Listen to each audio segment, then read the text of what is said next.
ఆంధ్రప్రదేశ్లో ఇప్పుడు ఊహించని స్థాయిలో రాజకీయ పరిణామాలు వేగం పెంచుకున్నాయి, పరిగెడుతున్నాయి. ఎన్నికలు వస్తున్న ఈ తరుణంలో నిన్న జరిగిన టీడీపీ, జనసేన, బీజేపీ కూటమి సభ అట్టార్ ఫ్లాప్ అయిన సంగతి తెలిసిందే. మనం గతంలో చెప్పుకున్నట్టే అచ్చం జరిగింది. ఆంధ్రప్రదేశ్ సీఎం జగన్మోహన్ రెడ్డి గారు మేదరమెట్ల సిద్ధం సభకు ఒక్కరోజు ముందే వీళ్ళ పొత్తులు అఫీషియల్గా అనౌన్స్ చేయబడిన సంగతి మనందరికీ తెలిసిందే.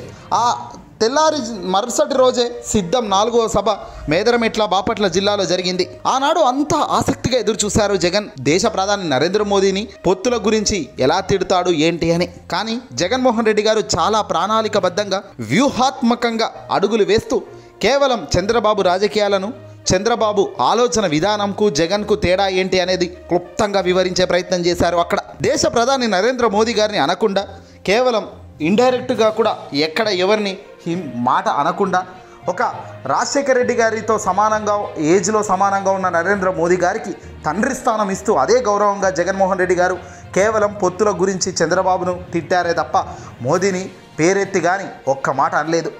కాకపోతే కేంద్రం పార్టీని అన్నారేమో కానీ మోదీ గారిని వ్యక్తిగతంగా కానీ, మోదీ అనే పేరు తీసి కానీ ఒక్క మాట అంటే ఒక్క మాట ఆయన పొత్తుల గురించి కానీ ఇంకోటి కానీ ఏమీ అనలేదు. ఇక్కడ ఆయన నరేంద్ర మోదీ గారు ఏపీకి ఎప్పుడు వచ్చిన డిఫెన్స్లో పడేసే పద్మ వ్యూహంలో భాగంగానే ఆ రోజు ఆ మాటలు చేశారు ముఖ్యమంత్రి జగన్మోహన్ రెడ్డి గారు. నేడు ఆంధ్రప్రదేశ్ రాష్ట్రానికి చిలకలూరిపేటలో జరిగిన కూటమి సభకు వచ్చిన నరేంద్ర మోదీ గారు అడ్డంగా డిఫెన్స్లో పడ్డారని చెప్పాలి. ఇక్కడ ఆయన నేరుగా జగన్ గౌరిని కానీ, ఆయన ప్రభుత్వాన్ని కానీ ఏమీ అనకుండా ఏదో తూతూ మంత్రంగా మాటలు మాట్లాడి చివరన నా దేశ ప్రధానిగా మళ్ళీ నేను గెలుస్తున్నానని, పార్లమెంట్లో సీట్లు చాలా ముఖ్యమని, తద్వారానే మీరంతా కోరుకుంటే ఎంపీ స్థానాలు ఇస్తే ఖచ్చితంగా గొప్ప స్థానంలో మళ్ళీ పరిపాలన చేస్తానని ఆయన చెప్పుకొచ్చారు.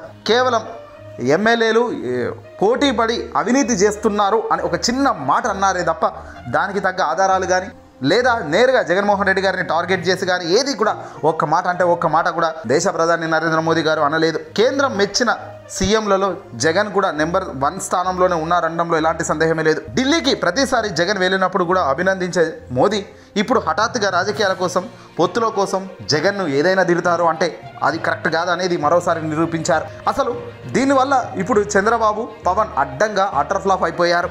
ఎంతో జగన్ను తిట్టించవచ్చు ప్రధానిని తీసుకొచ్చి, దీన్ని హైలైట్ చేసి ఓట్లన్నీ లాగొచ్చు అనుకున్న టీడీపీ, పవన్కు ఇద్దరికి షాక్ అయితే తగిలింది.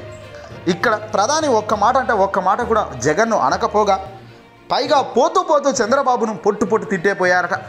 ఎందుకంటే సభ నిర్వహించిన తీరు ఎంత దారుణంగా ఉందో మనం నిన్నే చూసాం. మాట్లాడుతుంటే మైకులు పనిచేయడం లేదు, నిలబడితే జనాలు కనబడడం లేదు, కూర్చుంటే చల్లని గాలి రావడం లేదు. అల్టిమేట్గా ప్రోటోకాల్ పాటించని చంద్రబాబు, పవన్ బోకేలు కూడా ఇచ్చే పరిస్థితి లేదు, శాల్వా కప్పే పరిస్థితి లేదు ప్రధాని మోదీ కంటే. ఎంత దారుణంగా ఈ సభ జరిగిందో కూడా క్లియర్గా. ఒకరేమో 40 ఏళ్ళ ఈ రాజకీయం అనుభవం అంటాడు, ఇంకోడేమో 10 ఏళ్ళు పార్టీ పెట్టానంటాడు. ఇద్దరికి ఉన్న తెలివి ఇగో ఇది నిన్నటి సభతో అర్థమైంది, నిన్నటి కూటమి సభతో. ఇవన్నీ చూస్తుంటే ఒకటే అర్థమవుతుంది. ఏపీలో మళ్ళీ జగనే వస్తాడని కేంద్ర పెద్దలు ఇండైరెక్ట్గా అంటూనే ఉన్నారు.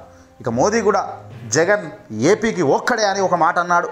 నిజానికి జగన్ ఏపీకి ఒక్కడే, ఆయనే సీఎం, ఆయనే పరిపాలన రాజు అనేది అందరికీ ఈ సందర్భంగా చెబుతూ వీడియోకి గట్టిగా లైక్ కొట్టండి.